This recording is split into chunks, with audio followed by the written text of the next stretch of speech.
اور ہم پھر کہتے ہیں کہ اللہ سے ڈرتے رہو، بے شک اللہ تمہارے سب اعمال سے خبردار ہے۔ اور ان لوگوں جیسے نہ ہو جانا جنہوں نے اللہ کو بھلا دیا تو اللہ نے انہیں ایسا کر دیا کہ وہ خود اپنے آپ کو بھول گئے۔ یہی لوگ ہیں نافرمان۔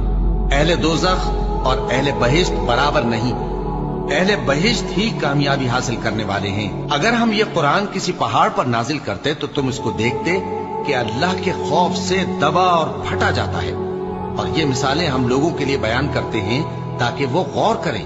وہی اللہ ہے جس کے سوا کوئی معبود نہیں، پوشیدہ اور ظاہر کا جاننے والا، وہ بڑا مہربان ہے، نہایت رحم والا ہے۔ وہی اللہ ہے جس کے سوا کوئی عبادت کے لائق نہیں، بادشاہ حقیقی، ہر عیب سے پاک، سلامتی دینے والا، امن دینے والا، نگہبان، غالب، زبردست، بڑائی والا۔